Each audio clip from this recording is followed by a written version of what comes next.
the world that we live in today, many if not all decisions made by businesses are based on the money that is to be made as a result of those very decisions. Large corporations and successful companies, in particularly our current American society, are extremely greedy, and they will do whatever it takes to increase the amount of profit they make.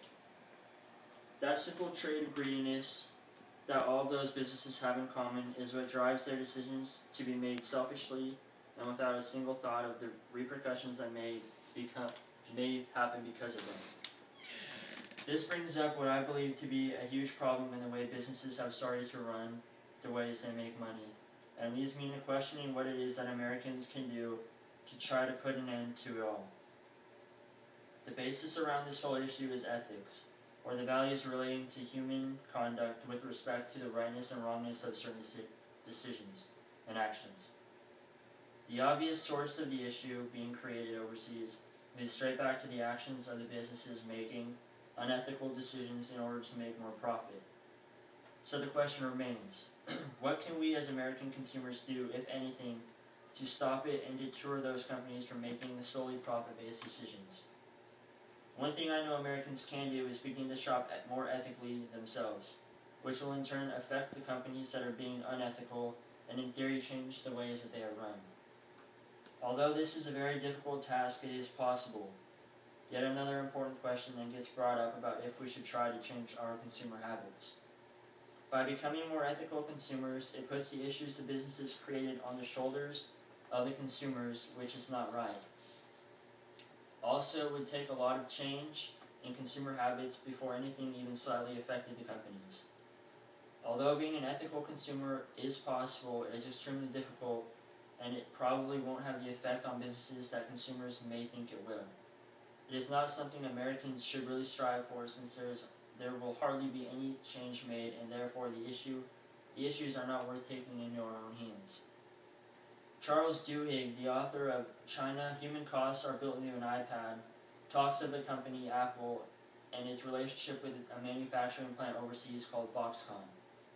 Apple in the last decade has become one of the mightiest, richest, and most successful companies in the world by mastering global manufacturing, Duhigg says.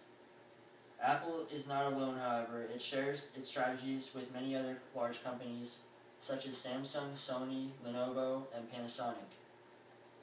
In this essay, Duhigg talks of Foxconn's below-par working conditions and how Apple continually disregarded the problems that later escalated to explosions that resulted in many deaths and many injuries. These problems, as one may think, are not Foxconn's fault. They are primarily at the fault of Apple. This does not fully make sense to a lot of people that have not read into the issue, but Apple barely pays Foxconn enough for them to make any sort of profit, so Foxconn then in turn has to cut their concern to safety and other important aspects of manufacturing so that they can make sufficient amount of profit. The two companies, however, will not part from each other because Apple needs Foxconn for the cheap and efficient labor, and Foxconn needs Apple for their business.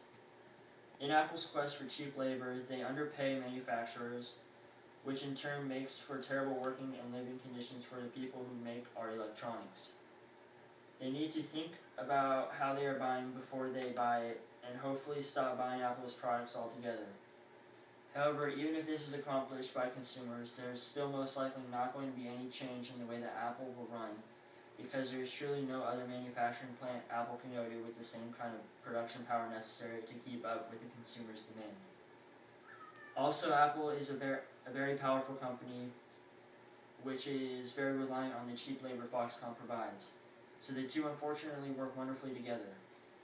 Even though consumers can be ethical in their consumption of electronics, Apple as a company is too powerful, and the way that they are run is too set in stone that hardly anything is even worth the effort for us to try and fix the issues they created. A similar issue arises in Humphrey Hawksley's essay, Ivory Coast Cocoa Farms, in which he talks about child laborers being used to get the cocoa plants harvested all along the Ivory Coast. He explains how families sell their children off to work on cocoa plantations, where they are often overworked and hurt with little to no pay. Hawksley points out that 1.8 million children in West Africa were involved in growing cocoa. He then goes on talking about how dependent America is on these areas because of the cheap prices cocoa is harvested at and sold for. American businesses are very attracted to low costs so that we can turn larger profits and selfishly live luxurious lives while we support others struggle to get in that kind of position. This is a situation that can be fixed. There are many cocoa plantations that chocolate companies can buy from that do not use child labor, but the catch is they cost more. If companies would not be so greedy and accept a little bit less profit, the child labor problems on cocoa farms could be greatly diminished. In this situation, American consumers' attempt to be much better ethical shoppers may very well pay off and should be done.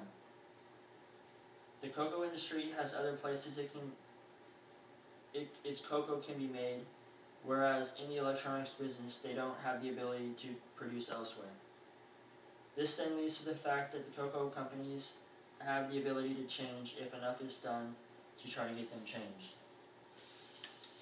On another note, we can look into the consumer's habits specifically and what we need to change as a whole as opposed to what we can do in specific situations to change a business. In an essay written by Brenda Kinzel called "I Have Enough Clothing to Open a Store," she talks about how Americans, girls specifically, shop just to shop. Americans are able to afford doing so because of the extremely low prices offered for things that are considered to be stylish or trendy. These low prices ironically came at a huge cost, but not to the consumer. The clothes are offered at cheap prices because they are made cheaply and overseas at sweatshops. People work in harsh conditions to make clothes that won't even last more than a few wears, and we as consumers are blind to the fact that we support something that I would hope 100% of the population views as immoral. In her essay, she points out that our clothes today are generally bought just because they are cheap, not because they are needed or will serve a purpose, as clothes used to back in the day. I feel that this problem is the easiest to solve, and the only thing we have to do as consumers is stop buying worthless items we don't need just because they are cheap, and start buying smart and purchase clothing that will last and that is actually needed.